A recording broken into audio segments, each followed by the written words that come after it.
I'm glad you're here, because the WNBA MVP race just got a whole lot more interesting. Caitlin Clark has added another major achievement to her 2026 campaign, and the numbers are starting to make her MVP case impossible to ignore. She has now collected her fourth Eastern Conference Player of the Week award this season, more than any other player in the WNBA. That puts Clark ahead of several of the biggest names being discussed in the MVP conversation. And now, a WNBA analyst has taken things even further, arguing that the race has essentially narrowed down to just two players, Caitlin Clark and A'ja Wilson. If you're backing Caitlin Clark, drop CC 100% in the comments right now. And stick around, because the deeper we get into the numbers, the more fascinating this race becomes. Before we dive in, if you enjoy this kind of WNBA coverage, make sure you're subscribed. It only takes a second, and it really helps the channel. Now, let's get into it. As of August 18, 2026, the regular season is entering its final stretch, with fewer than 10 games remaining for each team. The playoff picture is becoming clearer, and this is exactly when MVP narratives begin to take shape. And Caitlin Clark is entering that stretch on fire. Over her last 3 games, Clark scored 77 total points, the most in the league during that span. She averaged 25.7 points per game while shooting 50.9% from the field, along with 29 total assists. She also recorded back-to-back double-doubles in Indiana wins over the New York Liberty and Dallas Wings. Those performances pushed Clark even closer to another piece of WNBA history.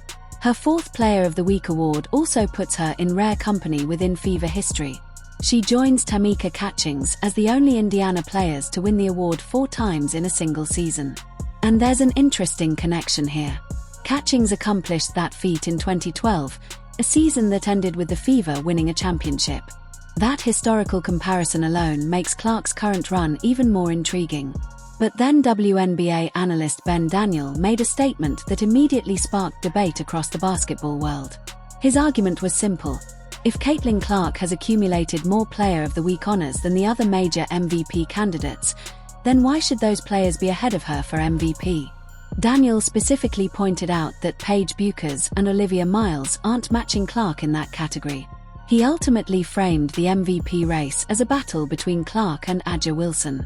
Now, that doesn't mean Bueckers or Miles are having poor seasons. Quite the opposite. Paige Bueckers has been putting together an impressive second season, while Olivia Miles has been making a major impact as a rookie. Miles, in particular, has been one of the biggest breakout players of the season, helping Minnesota put together a remarkable winning streak. But Daniel's argument isn't that these players aren't talented. It's about consistency, recognition, and overall impact. The Player of the Week award is important because it represents repeated recognition of elite performances throughout the season. And Clark has now received that recognition 4 times. That's a pattern. And then there's A'ja Wilson. Wilson's MVP case is obviously enormous. She has been producing at an elite level on both ends of the floor, putting up huge scoring numbers while dominating the glass and protecting the rim. Her combination of scoring, rebounding, steals, and blocks makes her one of the most complete players in the league. Clark's case is different. Her biggest weapon is her ability to control an entire offense. She creates shots, generates assists, stretches defenses, scores from the perimeter, and changes the way opponents have to defend Indiana. So the debate isn't really about who is better at basketball in general. It's about which type of impact voters value more. And there's another name that deserves attention here. Kelsey Mitchell. Mitchell is averaging more points per game than Clark and has been shooting the ball at an elite level, especially from 3-point range. Those numbers absolutely deserve respect. But the argument in Clark's favor is that scoring is only one part of the equation. Clark contributes through scoring, playmaking, rebounding, and controlling the pace of the game. And the Player of the Week results reflect that difference. Mitchell has 1 Player of the Week award this season. Clark has 4. So, who do you have winning MVP? Clark, Wilson, Bueckers, Miles, Mitchell? Drop your pick in the comments. Because now we need to talk about timing. The MVP race is entering the most important part of the season. With only a handful of games remaining, voters are beginning to form their final opinions. This is when season-long narratives can become locked in. And Daniel's statement could have a major effect on that conversation. By saying the race has essentially become Clark versus Wilson, he has created a clear two-player framework. Now anyone arguing for another candidate has to explain why that player should leapfrog two players who have already separated themselves statistically and through weekly recognition. That's what makes this conversation so important. Olivia Miles may be a rookie having an incredible season. Paige Bueckers may be putting up elite offensive numbers. Kelsey Mitchell may be one of the league's most efficient scorers.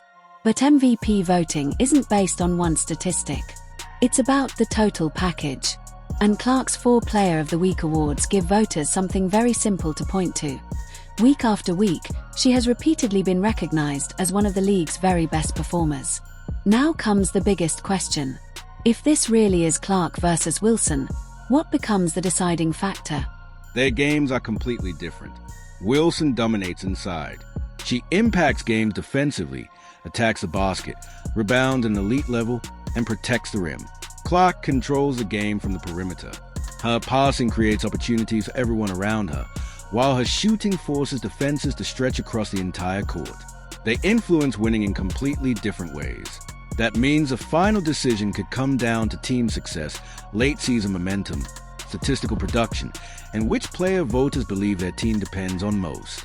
And that's where Indiana's final stretch becomes extremely important. If the Fever continue winning and Clark keeps producing at this level, her MVP case could become even stronger. There's also the historical connection to Tamika Catchings.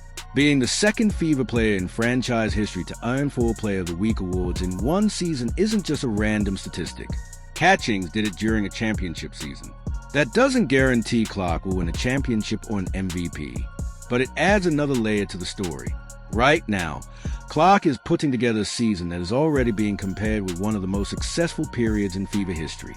So where does that leave the MVP race? In my view, the race is incredibly close, but the argument that it is narrowed down to Caitlin Clark and A'ja Wilson is becoming harder to dismiss. Paige Bueckers and Olivia Miles could absolutely receive votes. Kelsey Mitchell deserves recognition for her scoring and efficiency, but if Clark continues performing at this level, she has a chance to create separation during the final weeks. And here's my prediction. Caitlin Clark will win at least one more Player of the Week award before the regular season ends. If she finishes with 5 or more, that repeated recognition could become one of the strongest pieces of evidence in her MVP case. Not because A'ja Wilson isn't deserving. She absolutely is. But Clark could end up giving voters something extremely powerful, a season-long record of dominant performances that kept getting recognized over and over again. 1 week at a time, one performance at a time, one award at a time. And by the time MVP ballots are finalized, that accumulation could be impossible to overlook. The numbers are already there. The awards are piling up. The final games are approaching. And Caitlin Clark is right in the middle of the MVP conversation. The race isn't over yet. In fact, it may be just getting started. Thanks for watching. If you enjoyed the video, subscribe for more WNBA updates and Caitlin Clark coverage. And let me know in the comments, who should win the 2026 WNBA MVP, Caitlin Clark or A'ja Wilson?